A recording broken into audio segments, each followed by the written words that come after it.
Welcome to the Stoa. The Stoa is a digital campfire where we cohere and dialogue about what matters most at the knife's edge of what's happening now.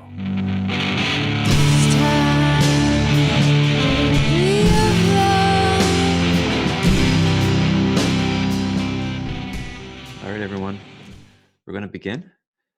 Welcome to the Stoa. I am your host and the steward of the Stoa, Peter Lindberg. I run a Stoic group here in Toronto, Canada, and we obviously can't meet right now. So I'd launched this space, which I'm viewing as a digital campfire where we can cohere and dialogue about what matters most at the knife's edge of this moment. And I'm also viewing this as an experimental space. I'm inviting a lot of friends and people I trust to do all sorts of different activities, practices, psychotechnologies. And today, my friend Jared James from the Both End podcast is going to do a meditative experiment. There's this meme going around. I think it started in Canada called Caremongering. So instead of fear mongering, let's replace it with caremongering. And Jared is going to do a meditative spin on that. So I'll hand it to him in a moment. It's going to be about 30 minutes today's session, and then I'll do some closing announcements. So that being said, I'll hand it over to Jared.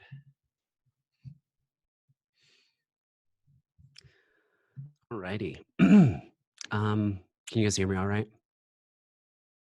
All right. I thought I'd use the nice mic as opposed to my little Apple thing, so my beard isn't my quarantine beard isn't scratching all over it and things. But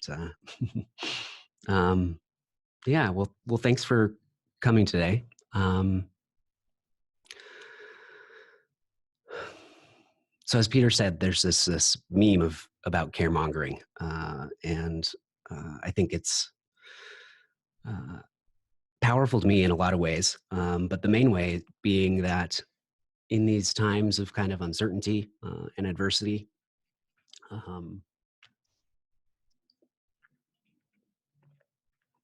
when it comes to the actual way that we act in the world to work together to move forward, I think care needs to be at the center of our experience, or maybe the predominant place that we act from. And so when I think about this, the funny thing is that so much of our experience is both kind of a mind and body thing. We're not just minds. If we get lost in thinking all the time, it can be we can kind of find ourselves outside of our body and not knowing where we're acting from. And as you can imagine, care usually comes from the heart center. There's even certain cultures in the past that thought that the self was located behind the chest, not the head. This is a Western, predominant Western concept that we live from. And so it's possible to kind of live from multiple areas in our body. And so what I want to do today with the meditation, which will be right around, I'm thinking about 15 minutes, is talk a bit about how care can act in its most kind of wholesome fashion. And we could focus just on that space, but I think one of the important things to realize at this moment is that there's going to be a lot of other things in our experience that are demanding our attention, and we can find ourselves acting from them as well. And I think when care is most informed, it's getting feedback from all the aspects of our experience, mental, physical, and there's a few predominant areas that I've noticed kind of very overtly in the way that people are communicating these days. The first one is kind of the most foundational human one, which is just this raw sense of survival, right? This is our gut. This is the thing that grounds us to the earth. And in times of like this, where we kind of are reminded of some of our fragility, that we won't last forever, we can this the survival mechanism tends to come up, and that usually comes like feels like it's our, maybe our stomachs moving up into our throats or something like that, and so this is going to kick in a bunch of survival mechanisms, and that can be very valuable. We need to make sure that we're healthy, that we have what we need to be careful toward other people as well. And so this is an important part of the equation. But if we get constricted in this space where we're only acting from our gut, then it starts to feedback. There's a feedback loop that starts, and we start maybe being a little bit more in a panic. Uh, this usually represents in one of three ways: fight, flight, or freeze. Right? Some people are, depending on everybody's predisposition, they can fall into those categories if they're only activating this survival part of their experience. Um, the second, so then kind of moving up to the heart center, one of the things that predominantly it is about the connection to the larger world, and mostly in our experience, because we're social creatures, that means other people, but it definitely goes to nature as well. And right now, um, there might be some really challenging aspects of this part of our experience, in the sense that we're kind of self isolating ourselves, so we might be feeling a little lonely. Um, we are hearing stories of people who are struggling and feeling a little bit sad, and and these can be hard to sit with. But this is the yin to the yang. Like this is what comes with being in communion with other people and being able to act from care. And so, um, so yeah, if we find ourselves in a challenging spot with our heart, we know that we can act in the positive opposite of what it's like to be acting from the space, and then also include some of the gut stuff too. Sometimes the best way to care is just to make sure that you're healthy, that your family's healthy, or something like that, right? And then the last space I want to talk about is the head.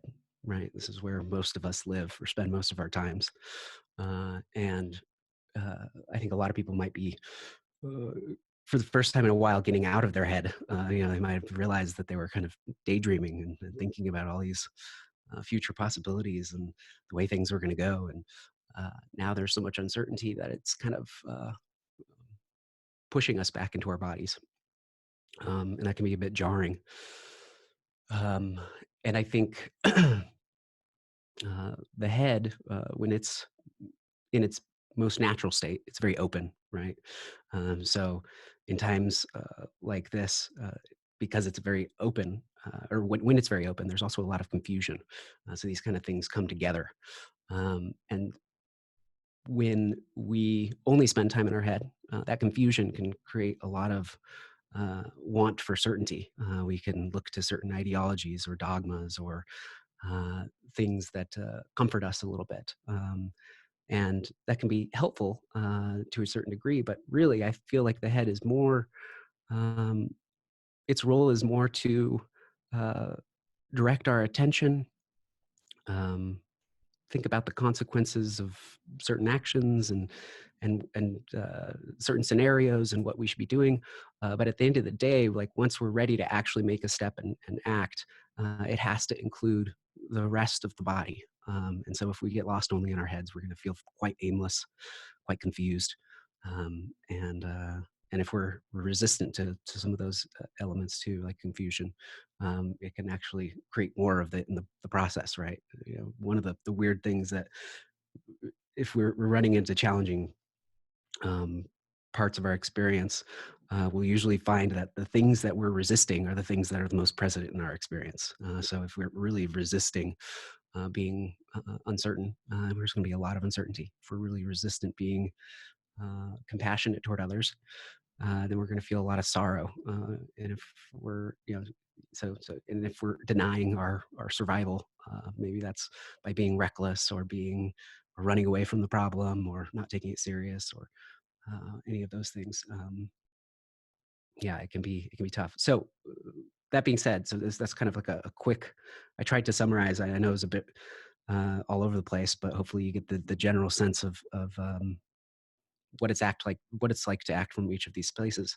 And the key here being that uh, when we're moving forward, I think it's important to make sure that all of them are being considered. All of them are part of the picture. So not to get centered in any one space. So we're going to kind of take a tour in this meditation of each of these areas. And in the future, if certain areas are you have less contact with, or there's some confusion around it, those might be some things to spend some time with in the mornings or nights or whenever you have some time.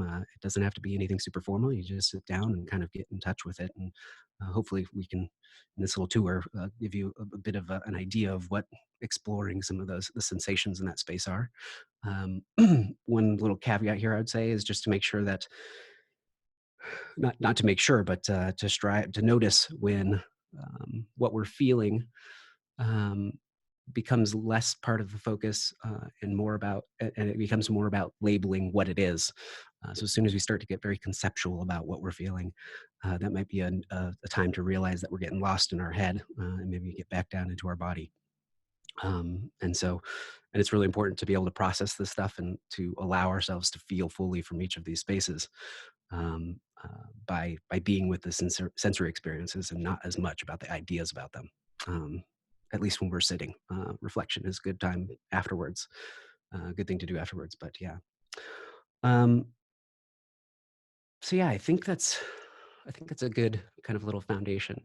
Um, One kind of quick little, I guess, disclaimer would be just that since we are going to be exploring some of these places that could be kind of sensitive, if you don't feel like you're ready to kind of like really dive into your emotions, then maybe this isn't the right meditation at the time for you. And there's a lot of things that you can find. I'm sure right now, Calm is and a bunch of other apps are available, and finding a more soothing. Um, uh, a soothing practice is very very easy. So this one might be it could be challenging. We could push us to go in some areas that we might not be super comfortable with. But I really do think that this is what it's going to be required for us to act fully as we move forward. So yeah, all right. Take these off. So yeah, it looks like we're just at 15. Perfect. Let me just set a timer here. And now if we can just sit up nice and straight. Make sure your spine, both from the very crown of your head all the way down to your seat, um, into the ground. Just try and imagine it being as straight as humanly possible. And that might mean your chin can fall forward a little bit more than usual. It might even feel like you're looking down a little bit. Um, but really just keeping a very clear focus on that spine being straight. Now I'll just take a couple deep breaths. Each breath kind of taking in our surroundings, becoming aware of what's happening in this moment, maybe even bringing some gratitude to it. And then releasing it without any reservation completely. So as these breaths, the spine becomes straight. And then the out, we relax into our space, into this moment.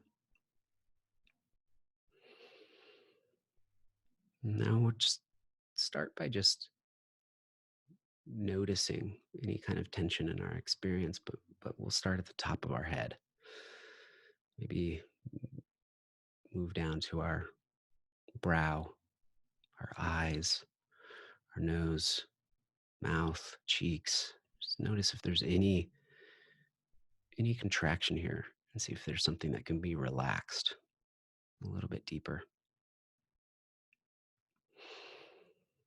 Moving down to the neck, the shoulders, the throat. A lot of tension gets held here, a lot to be released. Down into our chest,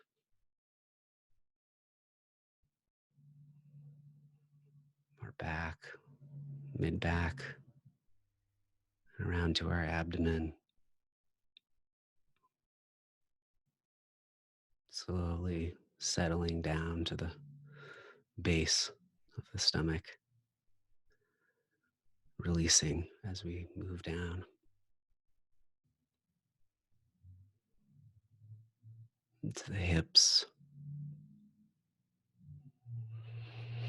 the butt, our legs, thighs, knees,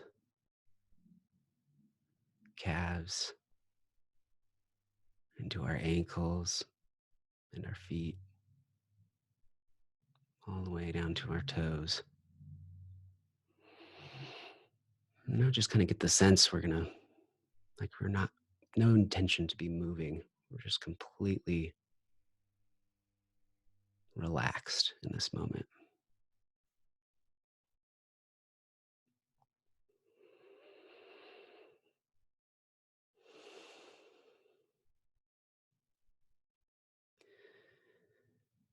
Now let's start to very gently focus in a little bit closer in our stomach area. It could be really deep. It almost feels at the seat, almost near our seat, or it could be somewhere in the middle of our stomach or the top, the upper end. Just notice, see if there's anything that's noticeable. You might even notice that there's some tension there or some constriction that you didn't see the first time. We're just going to try and let it be as the most natural version of itself. Maybe that means we can just let our belly be as it is. Sometimes we hold it back.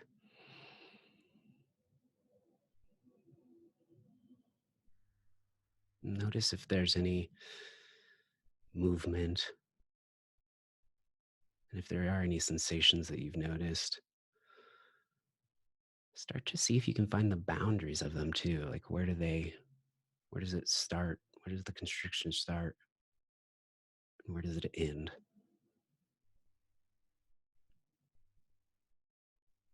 You might notice there's maybe some confusion even around that question, which is totally fine because there's not really an answer here.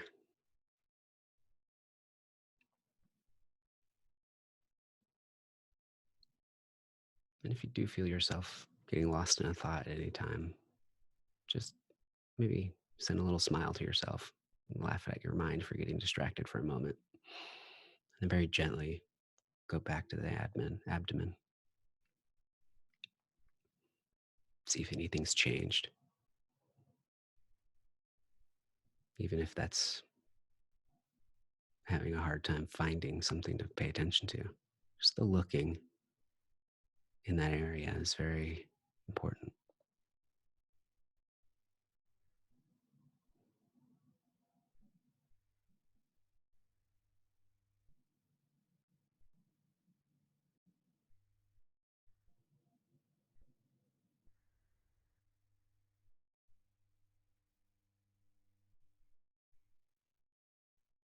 Now, very slowly, let's start to move closer to our heart and see if we can find a center to it. Maybe most of our sensation in our heart area is just kind of the chest in general. Maybe you can feel the heart more solid on the left side where it resides. Start to do what we did in the gut and by kind of surveying this whole chest center, trying to notice certain constrictions. Maybe we've noticed that we've been holding on to some breath that we can let go a little bit further.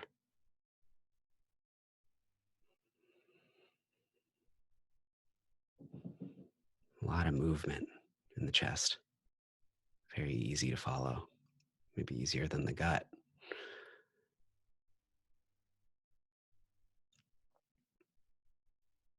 See if you can kind of like notice the difference between what the in breath and the out breath feel like. There's a receiving quality to the in breath, and almost a surrender on the out breath. It seems to be felt a lot in that heart area.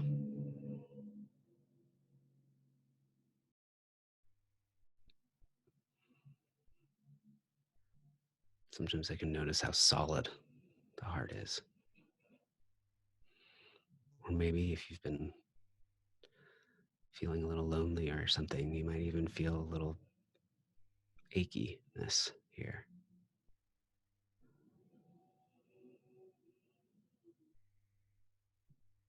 which is fine too. Maybe we allow that ache to kind of just crack open our heart a little bit so that it can radiate,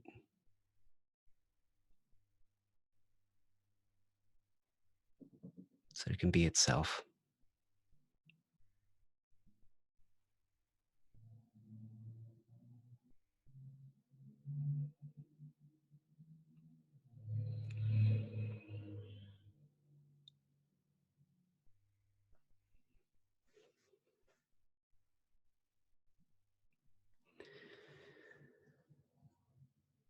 Now let's slowly start bringing our attention up the throat,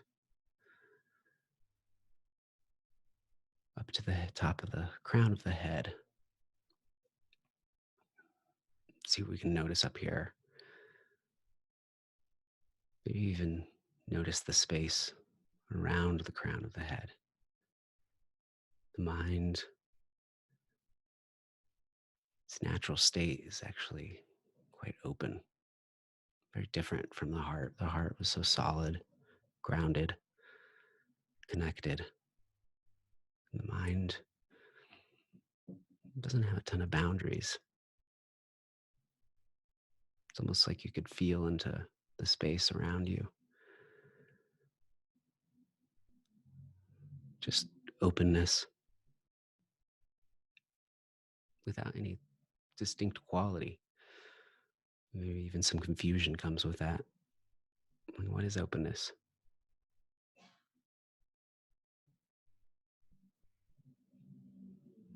But we realize like the more we allow this confusion to be as it is, the broader our awareness becomes.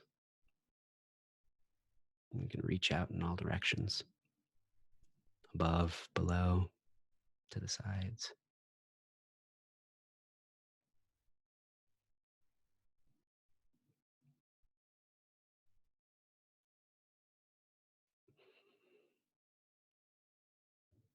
This open mind is what will allow us to act completely, our whole embodied self. Its attention, it must have an awareness of each one of these centers. The survival of our gut, the compassion and care of our heart, and the openness of our minds.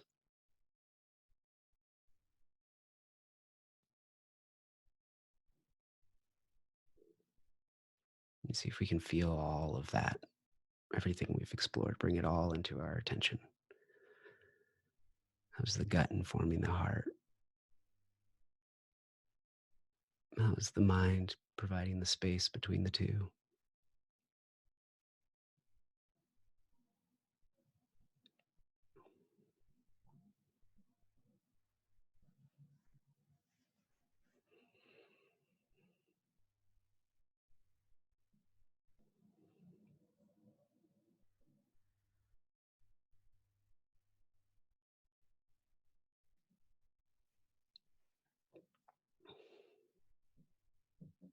Sometimes the mind might get pulled off into a thought.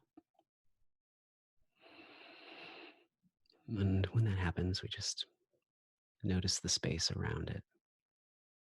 Bring back, come back to the moment and see what's happening in our bodies.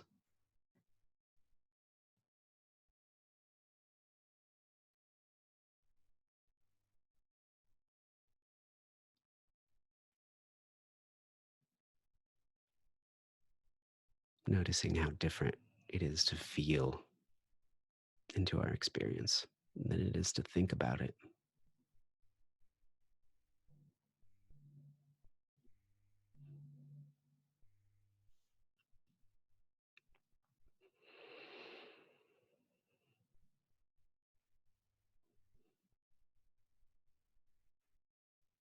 The mind might even become a very small portion of our experience.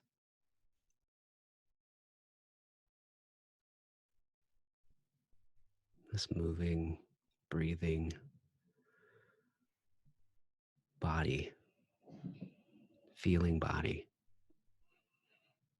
There's so much information there to tap into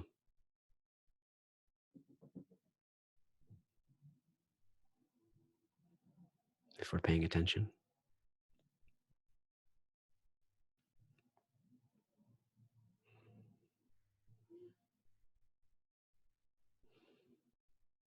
Now, as we're starting to wrap up here, now that we've felt into the wholeness of our experience, start to figure if we can somehow channel that experience, like the heart is kind of gathering information from the whole picture. And what would it be like to maybe, how would it be to experience from our heart center instead of our head? Maybe a call to connect with others, to help, to be helped by others or ourselves.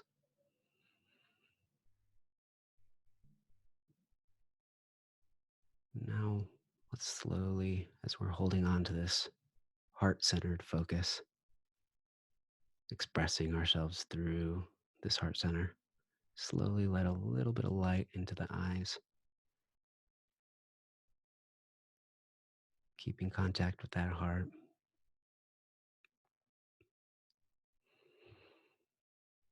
and opening them up a little bit more, keeping our focus kind of soft, becoming more aware of our surroundings, but experiencing it through the heart.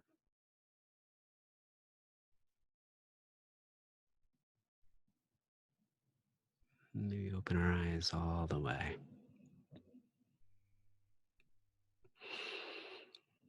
Allow concentration or focus to go wherever it wants, but feeling like it's being directed by our heart.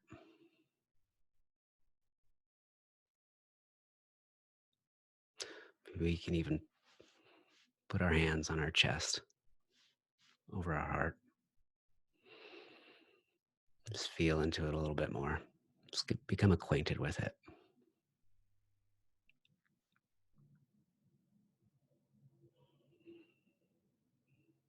Knowing that as we move forward, we can keep the totality of our experience in hand. And when we act from this sense of compassion and connection. Maybe even some sorrow or sadness that calls us to compassion has a purpose. They're not separate.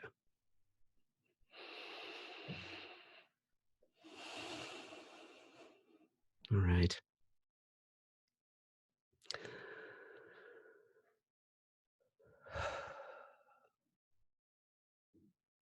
So yeah, I guess as we move forward, yeah, just a reminder of if we find ourselves getting focused on one of those areas, and maybe one of those areas is not very available, it might be a good trigger for us even during the day to just kind of bring our attention to more than one space so we can act from a very broad perspective.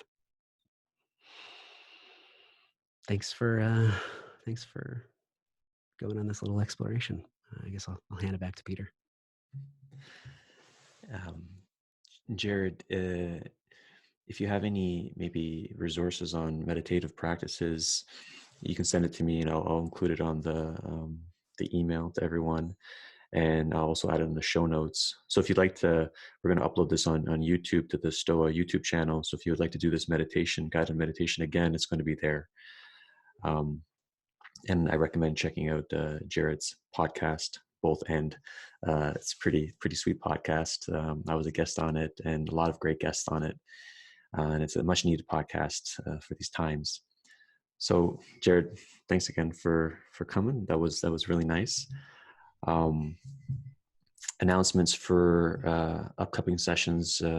There's 3 of them coming up tomorrow. We have John Vervaeke doing sharing his latest thoughts on the meaning kairos. That's what I think it's how it's pronounced. Something about the meaning crisis, like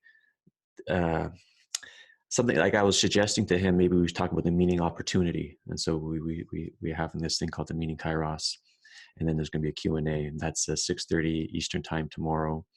And then Jordan Hall is going to do another situational assessment at the Stoa at 12 p.m. Eastern time on Thursday. And then Colin Morris from the Zion 2.0 podcast, Jared and I's friend, are going to do an existential dance party. That's on Thursday, I think at 7 p.m. So just go to www.thestoa for updates. Sign up for the mailing list there.